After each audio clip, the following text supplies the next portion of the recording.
নমস্কার বন্ধুরা, তপতির ঘরকন্না নতুন একটি ব্লগে আপনাদের সকলকে স্বাগত জানাই। আজকে আমি বাড়িতেই রেস্টুরেন্টের মতো কিভাবে এঁচোড়ের চপ বানানো যায় সেই রেসিপি আপনাদের সাথে শেয়ার করব। আপনারা ভিডিওটি প্রথম থেকে শেষ পর্যন্ত দেখতে থাকুন। কিভাবে আমি ঘরোয়া পদ্ধতিতে এঁচোড়ের চপ বানাচ্ছি। চপ তো অনেক রকমের খেয়েছেন, এবার এঁচোড়ের চপ বাড়িতেই বানিয়ে খান। বিকালের দিকে মুখরোচক কিছু খেতে মন চাইলে খুব সহজেই এই এঁচোড়ের চপ বানিয়ে খেতে পারেন, ভালো লাগবে। আগে আমি অনেক চপের রেসিপি আপনাদের সঙ্গে শেয়ার করেছি, এবারে আমি এঁচোড়ের চপ বানাচ্ছি, তাই ভাবলাম যে এই রেসিপিটাও আপনাদের সঙ্গে শেয়ার করি। তাহলে চলুন বন্ধুরা, অনেকক্ষণ তো বকবক করেছি, এবার আমি মূল রেসিপিতে চলে যাই। এঁচোড়ের চপ বানানোর জন্য সব উপকরণগুলি আমি নিয়ে নিয়েছি বন্ধুরা। এগুলি সব আমাদের রান্নাঘরের মধ্যেই থাকে, বেশি কিছু কিনতে লাগবে না। এখানে আমি সিদ্ধ করা 1 বাটি এঁচোড় নিয়েছি, আর আলুটাও সেদ্ধ করে নিয়েছি। এবার আমি একটা বড় বাটিতে সিদ্ধ করা এঁচোড়টা ঢেলে দিচ্ছি, দিয়ে হাত দিয়ে ভালো করে ম্যাশ করে নিচ্ছি। এঁচোড়টা হাত দিয়েই মাখতে হবে, তাহলে ভালো করে মাখা যাবে, চামচ দিয়ে হলে ভালো ম্যাশ করা যাবে না, তাই আমি হাত দিয়েই ভালো করে মেখে নিচ্ছি। এঁচোড়টা ভালো করে ম্যাশ করা হয়ে গেছে, এবার সিদ্ধ করা আলুগুলো দিয়ে দিচ্ছি, দিয়ে এইভাবে হাত দিয়েই ভালো করে মেখে নিচ্ছি এঁচোড়ের সঙ্গে।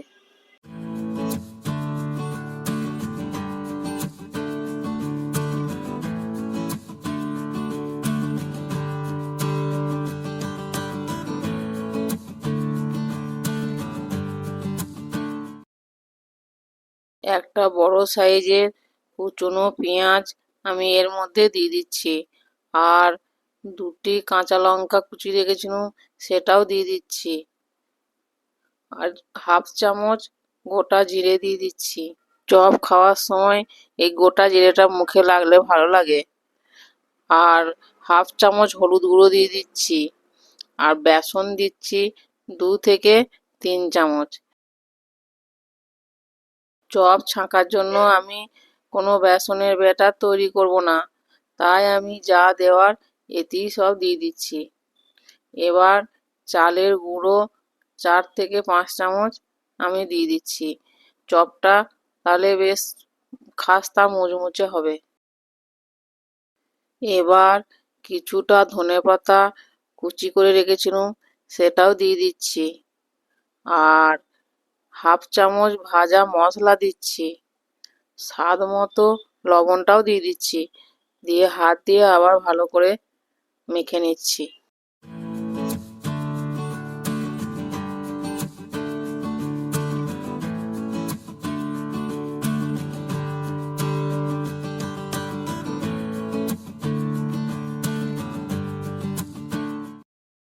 এতে কিন্তু আমি কোনো খাবার সোডা ব্যবহার করছি না, চাল গুঁড়িটা দিয়েছি, এতেও মুচমুচে হবে চপটা। বন্ধুরা, এই চপের মাখাটা একটু শক্ত করেই মাখতে হবে। দেখুন, চপের মাখাটা আমার তৈরি হয়ে গেছে।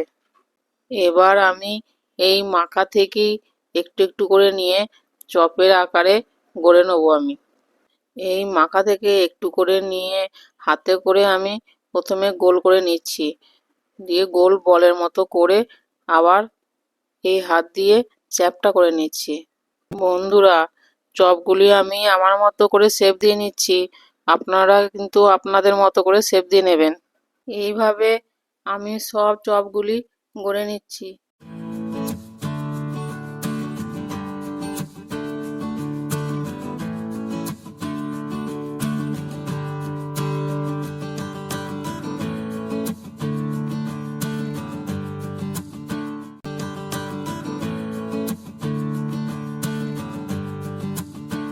বন্ধুরা দেখুন, আমার সব চপগুলো গড়া হয়ে গেছে।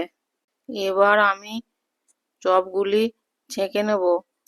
তার জন্য গ্যাসে একটা কড়াই বসিয়েছি, পরিমাণ মতো সাদা তেল দিয়েছি। তেল গরম হয়ে গেছে।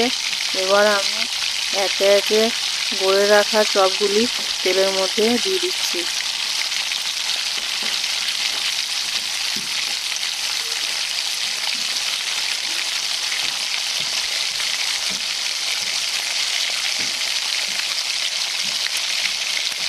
চপটা এক পিঠ ভাজা হয়ে গেছে, আর এক পিঠ উল্টে দিচ্ছি। এই সময় গ্যাসের ফ্লেমটা লো টু মিডিয়ামে রাখতে হবে, বেশি হাই করা চলবে না। একটু বেশিক্ষণ সময় নিয়ে চপগুলি উল্টে পাল্টে ভাজতে হবে।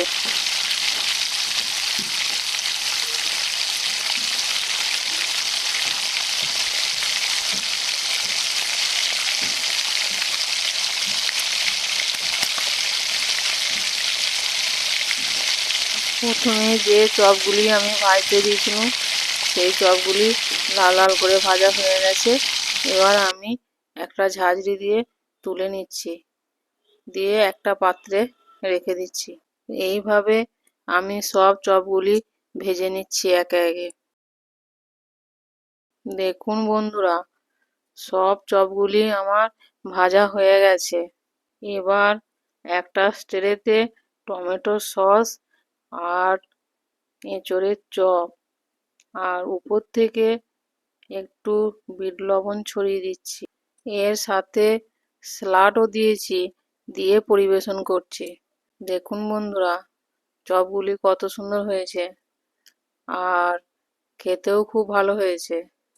একটা ভেঙে দেখাচ্ছি, দেখুন বন্ধুরা কত সুন্দর হয়েছে। ভেতরটাও যেরকম দেখতে ভালো লাগছে, বাইরেটাও সেরকম মুচমুচে হয়েছে। বন্ধুরা, সন্ধ্যের সময় স্ন্যাক্স হিসাবে এঁচোড়ের চপ আর সাথে গরম গরম চা একদম জমে যাবে। বন্ধুরা, আমার এই রেসিপিটা কেমন লাগলো কমেন্টে জানাবেন, আর ভালো লাগলে আপনারাও বাড়িতে বানিয়ে খাবেন ও সকলকে খাওয়াবেন। বন্ধুরা, আমি চপেতে পেঁয়াজ কুচি দিয়েছি শুধু, আদা রসুন কিছুই দিই নাই। আপনারা চাইলে আদা রসুন দিতেও পারেন, আবার শুধু নিরামিষ চপও তৈরি করতে পারেন, তাতেও খেতে ভালো লাগবে।